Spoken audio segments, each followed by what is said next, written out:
Assalamualaikum pemirsa Hasanah. Di pagi yang indah ini, kami akan langsung membawakan materi tempat ibadah inti yang menjadi tujuan ibadah haji dan umroh. Inilah Ka'bah. Ka'bah, bangunan berbentuk kubus, bukanlah sebuah bangunan semata. Seperti yang kita ketahui, Ka'bah adalah rumah Allah. Sebuah bangunan yang menjadi titik pusat umat muslim sedunia mengarahkan kiblatnya untuk sholat, yang juga menjadi lokasi tawaf bagi jutaan jamaah haji maupun umroh. Ka'bah tercatat adalah bangunan yang ditinggikan oleh Nabi Allah Ibrahim alaihissalam dan menjadi tempat tinggal Siti Hajar dan Nabi Ismail alaihissalam. Dalam perkembangannya, jauh sebelum Rasulullah Muhammad diangkat menjadi Rasul, Ka'bah telah mengalami beberapa pemugaran. Bangunan dengan tinggi 13,10 meter dan panjang sisi masing-masing 11,3 dan 12,6 meter ini terkena banjir bandang. Ka'bah mempunyai satu buah pintu bernama Multazam. Di luar bangunan Ka'bah terdapat batu Hajar Aswad yang menempel pada salah satu sisinya. Diselimuti kain tebal dengan tulisan emas bernama Kiswah. Dan di samping Ka'bah terdapat bangunan berbentuk tembok yang melengkung setinggi 1,5 meter, yaitu Hijr Ismail. Ka'bah berada persis di tengah sebuah masjid suci besar bernama Masjidil Haram. Di dalamnya terdapat 3 buah pilar yang terbuat dari kayu gahru terbaik, dan pilar ini menopang utama atap Ka'bah. Pada zaman Arab masih dikuasai kaum jahiliyah, di dalam Ka'bah dijadikan tempat untuk penyimpanan berhala. Namun ketika Mekah berhasil dikuasai oleh Nabi Muhammad SAW pada perang Fathul Mekah, terjadi perbaikan dan pembersihan terhadap Ka'bah. Berhala-berhala di dalamnya pun dibersihkan dan dihancurkan. Dan beginilah bentuk Ka'bah yang tidak pernah berubah sejak zaman Rasulullah. Sebuah poros utama umat muslim yang juga dipercaya menjadi poros utama bumi. Sebuah bangunan yang dimana bila kita berdoa di dekatnya, niscaya akan segera dikabulkan oleh Allah Subhanahu wa Ta'ala, sang pemilik bumi yang berdiam di Arsy. Subhanallah.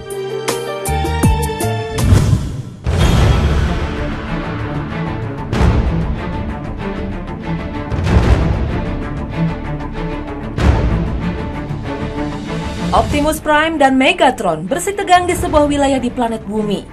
Robot alien dari planet Cybertrons itu membawa permusuhan 2 kelompok antagonis-protagonis, yaitu Autobots dan Decepticons.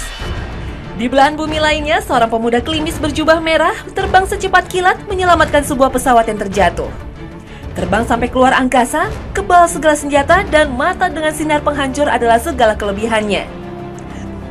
Superman, jagoan berlogo huruf S di dada ini, hanya luluh tak berdaya oleh batuan Kryptonite dari planetnya sendiri. Superman, alien biasa dari planet Krypton yang jadi super di planet bumi, maupun Transformers, robot-robot aliens yang mampu merubah diri adalah buah imajinasi manusia tentang keberadaan makhluk hidup di luar planetnya. Memang, dengan ilmu pengetahuan yang dimiliki saat ini, manusia mampu mengeksplorasi ruang angkasa, mencatat dan memetakan galaksi, bintang maupun planet di sekitar bumi yang menjadi tempat tinggalnya.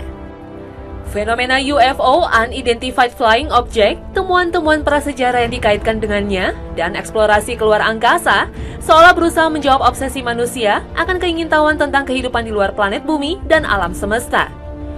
Dalam Al-Quran, adanya makhluk hidup di luar angkasa bisa dinamakan dabah, seperti disebutkan dalam surat Asy-Syura ayat 29 dan surat An-Nahl ayat 49. Dalam bahasa Arab, dabbah memiliki makna makhluk hidup yang memiliki jasad kasar, baik jantan maupun betina, baik berakal maupun tidak berakal. Sehingga makhluk hidup seperti manusia, hewan maupun tumbuh-tumbuhan, bahkan alien bila ditemukan, dapat digolongkan sebagai dabbah. Sedangkan makhluk halus seperti jin dan setan bukan termasuk dabbah. Lalu, bagaimana sebenarnya langit dan alam semesta diciptakan untuk menunjang kehidupan?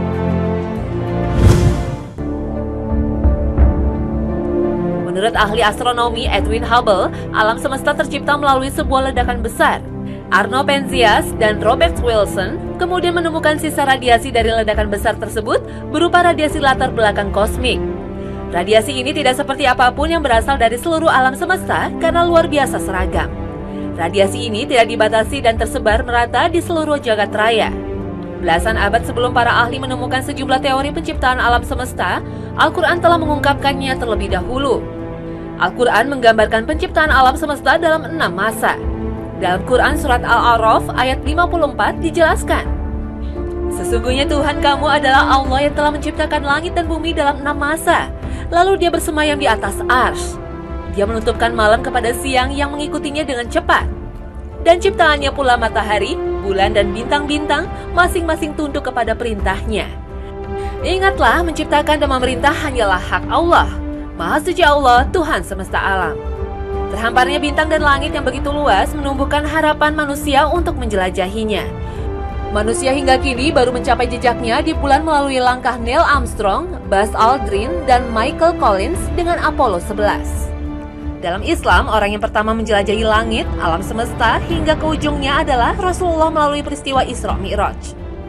Allah berfirman dalam Al-Quran Surat Al-Isra ayat 1, Maha suci Allah yang telah memperjalankan hambanya pada suatu malam dari Al-Masjidil Haram ke Al-Masjidil Aqsa yang telah kami berkahi sekelilingnya agar kami perlihatkan kepadanya sebagian dari tanda-tanda kebesaran kami.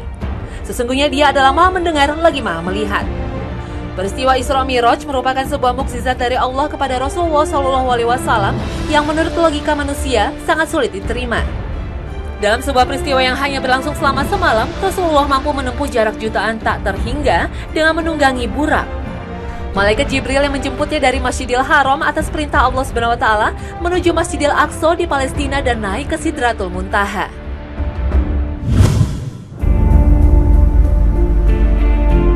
Kehidupan selain di bumi terus menjadi keingintahuan manusia, termasuk kemungkinan beberapa planet yang dapat dihuni oleh makhluk hidup. Salah satunya adalah penemuan planet Kepler 22b oleh teleskop angkasa Kepler. Penemuannya diumumkan pada tanggal 5 Desember 2011. Planet ini sebenarnya ditemukan pada hari ketiga dioperasikannya Kepler pada pertengahan tahun 2009. Jarak planet Kepler 22b dari bumi sejauh 600 tahun cahaya. Kalau di bumi 1 tahun 360 hari, maka di Kepler 22b 260 hari. Ukuran masanya mencapai 2,4 kali massa bumi. Bintang yang dikelilingi Kepler 22b lebih kecil dan lebih dingin dengan memancarkan cahaya 25% lebih redup dari matahari. Kepler 22b mengitari bintangnya pada zona Goldilocks, yakni wilayah yang dapat ditinggali makhluk hidup sebagaimana bumi terhadap matahari. Planet Kepler 22b ditemukan teleskop Kepler milik NASA 2 tahun lalu, namun baru sekarang diumumkan setelah didapat kepastian kondisinya mirip bumi yang dapat ditinggali makhluk hidup. Tidak menutup kemungkinan alien juga hidup di Kepler 22b atau exoplanet lainnya, yaitu planet di luar sistem tata surya matahari. Sejak teleskop Kepler diluncurkan NASA pada Maret 2009 lalu, telah ditemukan 2.326 exoplanet. Seperlima planet berasal dari 30 sistem tata surya yang berbeda-beda pada galaksi Milky Way atau Bima Sakti. Sementara yang lainnya berada pada galaksi Andromeda yang berjarak 1,5 juta tahun cahaya dari bumi. Dari jumlah exoplanet sebanyak itu, hanya 48 planet yang masuk dalam zona Goldilocks dan hanya 10 planet yang bentuknya mirip dengan bumi dan berputar mengelilingi mataharinya, salah satunya Kepler 22b. Sebelumnya, astronom di Carnegie Institute Washington juga telah menemukan planet Gliese 581e dan Gliese 581d yang disebut mempunyai tanda-tanda kehidupan yang mirip dengan bumi. Planet itu berada pada jarak 20 tahun cahaya dari bumi dan terletak di rasi bintang Libra. Sebuah penemuan yang luar biasa, adanya sebuah planet yang memiliki sifat habitable kemungkinan bisa didiami makhluk hidup. Sementara itu, seorang astronom Prancis juga mengumumkan telah menemukan sebuah planet yang diberi nama Corot Exo 7b yang diperkirakan memiliki massa 1,7 massa bumi, mengitari sebuah orbit bintang, dan disebut memiliki ciri-ciri seperti Gliese 581e. Penemuan tersebut semakin menguatkan adanya sistem kehidupan di luar bumi dengan kondisi yang mirip kehidupan di bumi seperti keberadaan air dan oksigen serta makhluk hidup. Manusia boleh saja mencari dan mengeksplorasi demi memenuhi rasa keingintahuan. Mencari rumah baru ketika rumah yang ditinggalnya saat ini terasa semakin sesak. Padahal semua itu karena ulah manusia juga yang semakin rakus akan sumber energi dan keinginan yang tiada habisnya. Dan sejauh manapun manusia mencari, pada suatu titik ia harus kembali kepada fitrahnya, kepada mengapa manusia diciptakan dan dijadikan khalifah di muka bumi. Sungguh Allah Maha mengetahui segala sesuatu.